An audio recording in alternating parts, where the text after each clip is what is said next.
Oh man, Card Show 1, finally in the books out of 6 that we're gonna hold. I am so exhausted I think I have to sit out the next one. Here's why.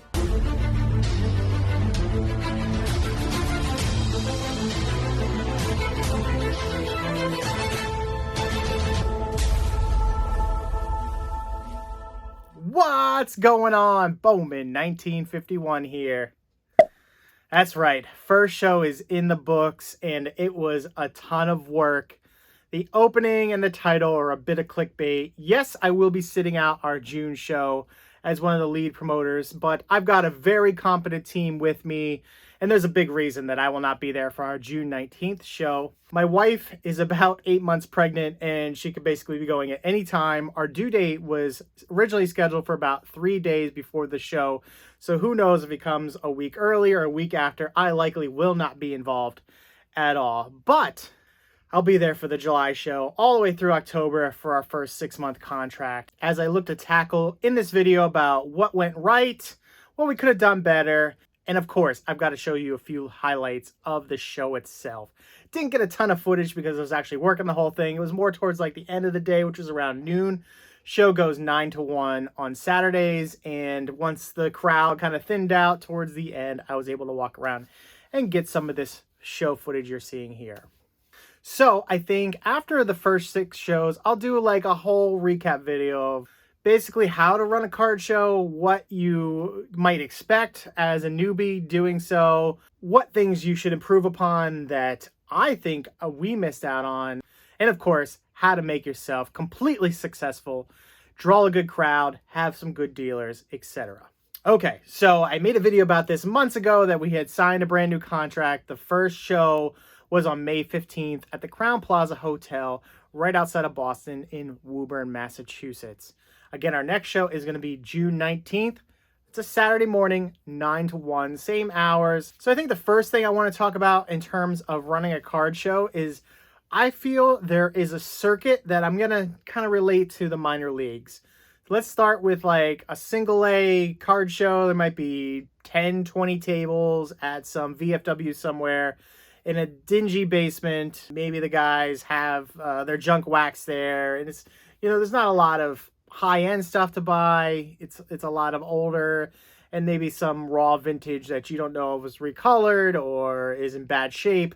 But that's just like kind of like the show that I picture that was big, you know, like 10, 15 years ago. There weren't a lot of these massive regional shows that we're going to go into. So yeah, single A, rookie ball, those are those local VFW type shows that exist. Moving up quickly to double A ball, and that's where I believe our show falls into place.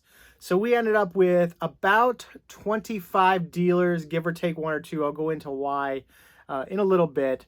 But yeah, double A, a nicer venue. Doesn't happen all that often. Ours runs once a month, but it's on a set schedule and you know exactly when it'll pop off. We have a good variety. We have low-end dollar boxes all the way up to high-end slabs. There was a big $6,000 sale at our show. Here's a shot of the gentleman who purchased it. Shout out to this guy who is opening a new shop in Boston, a new card shop coming very soon. Hopefully it'll be open by the fall. And then you've got your AAA, slightly regional shows, or the ones that may happen every single week. We've got our local weekly show that has been happening for 20, 25 years now. Still going strong, still happens every week when there's not a pandemic going on. And then you've got your regional shows that may have 100 plus tables. So like 25, 50, 75. I would still consider that maybe double A. As you get like above 75 tables, that's when you're talking big time. You're in like a convention center or a giant type of hall of some sort, conference hall. We have one very close by here. It's at the Shriners in Wilmington, Massachusetts. Now, they do have a few hundred tables, and this is almost moving up to major leagues, but we're about to get into what I consider this in like new echelon of card shows, major league card shows. So we are in a massive weekend. There is the Dallas going on. There's the Chantilly, Virginia show right next to Blowout going on. So those, to me, along with the National at the very, very top, let's call that the All-Star game. These are all on the major league level now. So the reason I'm categorizing these is that Ultimately, I ended up losing some dealers to the Wisconsin Dells, who had also put in like the major league level, which also happened the same weekend as ours. I had some dealers lined up who were from the Boston area. They ended up going out to the Wisconsin Dells show. I don't blame them. I saw the videos from that. It was spectacular. You just can't compete as a regional show at a AA or AAA level with these major league shows. They're going to be off going out to where the people are and where the biggest convention center is, unfortunately. So there's just nothing you can do about that. You can try to line up everybody that you think would be good for your show, and in the end, it just doesn't pan out that way. Okay, so AA show completely went off, I think, with very few hitches. Now, one of the problems we did have, we lost 2 or 3 dealers about a week out. One guy had car trouble, couldn't make it. Another one had some family obligations that came up. And then another, who I found on Facebook Marketplace, kind of lied to me. I could see right through it that he thought my text message that came to him ended up being spam. But, dude, I laid out 2 months in advance that I want you at my show. So that was a little weird. Never apologize. I just booted him out. He's gone for good. So those 3 dealers ultimately didn't end up coming. Now, I was able to secure a few backups from our waiting list. That, too, is important to make sure you have a very solid waiting list with as many people, really, as you can get to it. So you're never short of dealers. And then the dealers themselves, we can just take a look here at some of the footage. They were excellent. I talked to 4 or 5 different tables who said it was one of their best shows that they ever had, money-wise coming in. So I was extremely happy about that. We went above and beyond to try to do as much as we could in terms of marketing. Our social media strategy ended up hitting about 50,000 views overall. Watch that from all the marketing analytics that you have available to you. So everything from our Twitter, Facebook, Instagram page. I bought a Facebook ad that ended up only being $25, and it ran for 2 weeks, and it drew another 2,000 people to our page. So I think that put us at a good amount of attendees ultimately coming to the show. And we're going to get into that count now. All right, so we were dealing with some weird restrictions based on the pandemic. So we were only allowed to have 100 customers in the room at one time. I was worried when the show opened right up that we would have a rush. And we did. You can see the line here from the footage. But we only had about 85 people come in from that early morning rush. So I expected that I might even have to turn some people away. I'm so glad I didn't get to that number and we stayed right under it. We ended up hitting the peak about 45 minutes to an hour in. But people started also leave the show at that point. So I never really, I had a little counter with me to make sure that we never went over 100. But we also just barely got there. And when we did, more people were just walking out the back door. So it was nice to have. And ultimately, we ended up with 208 paying customers over the 4 hours. So that was slightly under my anticipated amount of, say, like 225 to 250. That's what I was shooting for. But we had a lot of kids show up. We advertised it as 12 and under could get in free for this show. All right, so let's get into some numbers. I mentioned that we had 208 was the total number of paying guests come through the door. So there was $624, 208 times 3. And I had a set amount. I won't go into what I charge for dealers, but I did have a few of them come up to me and say I was actually underpriced compared to the other local shows. Well, I thought I would make that up at the door at the $3 a piece. And here's, a slight interesting fact that some of you may be wanting to know. I did not break even on the first show. And here's why. You've got a lot of marketing materials to make up for that first show. So we made this amazing banner that went around the front table. And I also hired a professional videographer. I found some kid locally from a high school, and he wasn't overly priced. It wasn't like I spent $500 or $1,000 on a videographer, but man, he shot some amazing footage here. You can see it. This is beautiful. We have an all-time, what I would call like a commercial ready to go for the show, with this footage is mine. It'll always belong to us.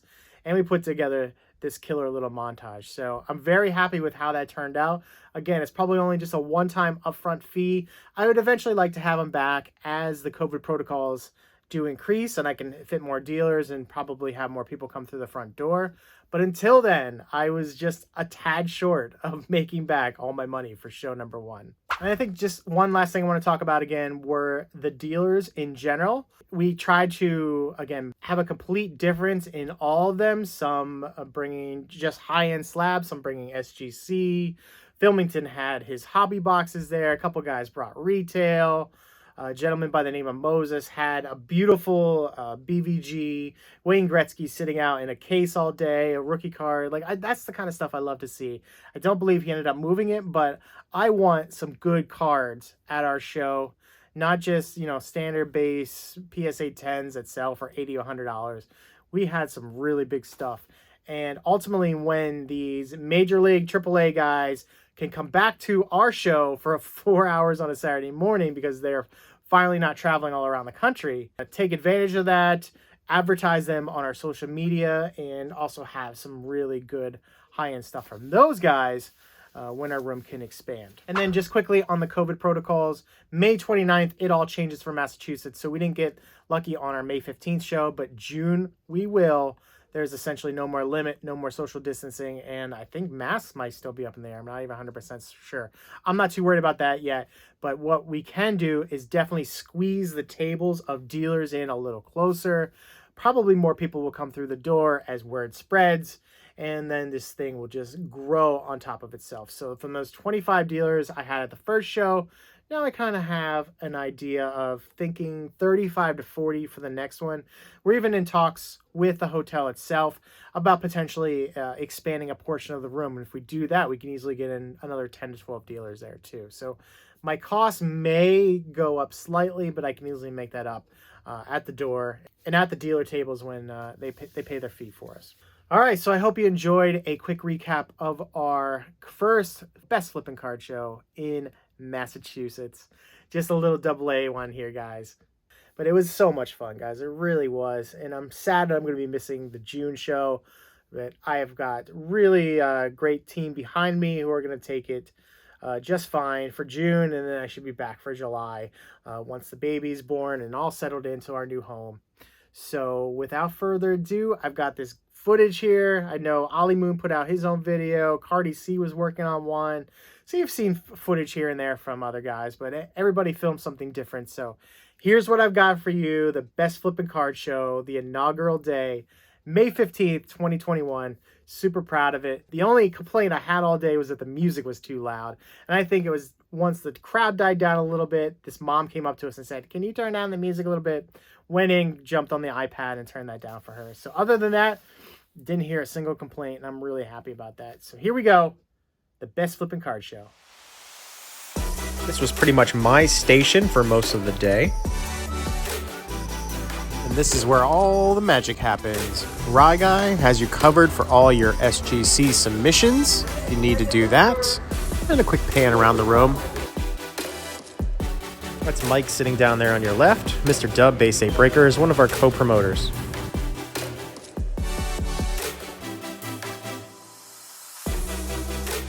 Hot tip that I think SGC gold labels right now are highly undervalued. And here is another with Vladdy.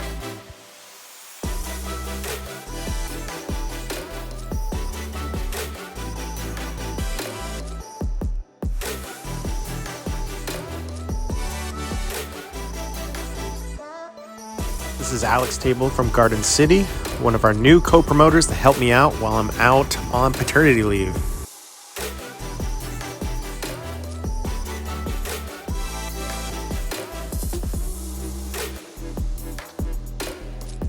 He brought along an insane little collection of prisms and so forth, numbered to 10, the golds.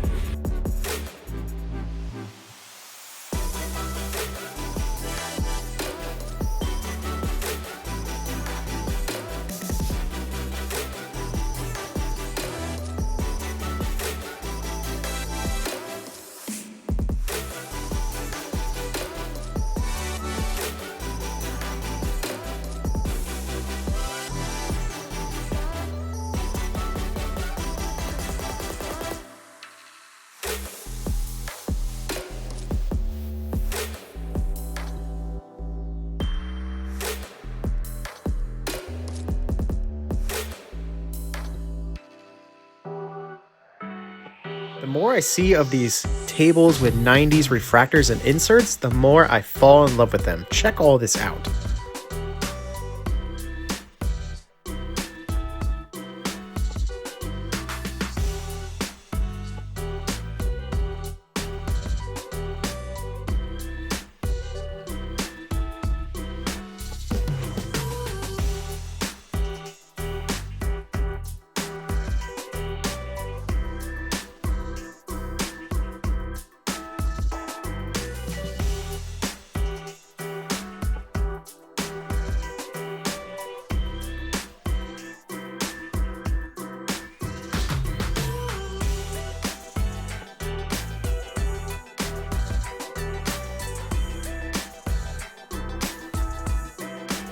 Good mix of older basketball coming up here on this table.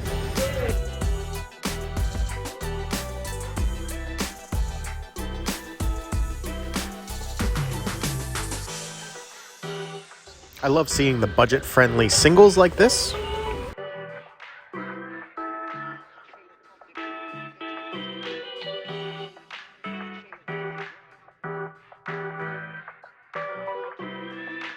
Name another card show that has their own cornhole board. I'll wait.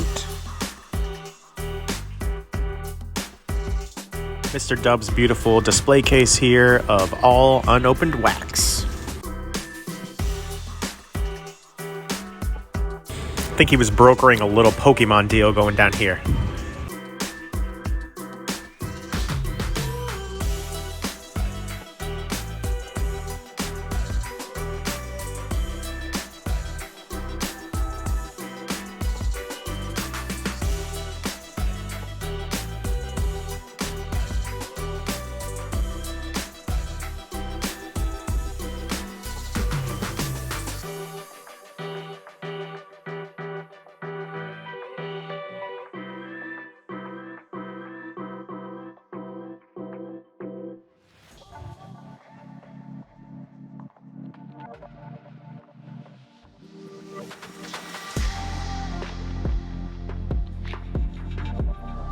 If I have the right table, I believe this gentleman owned a LCS in the area in the late 80s, early 90s.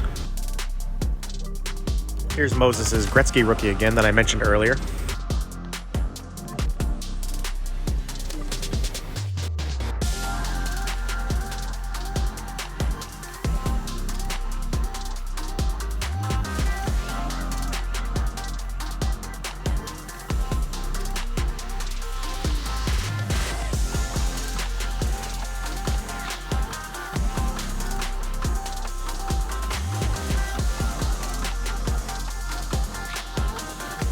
And of course I had to have a hockey dealer to round it all out for anybody interested in the ice cards.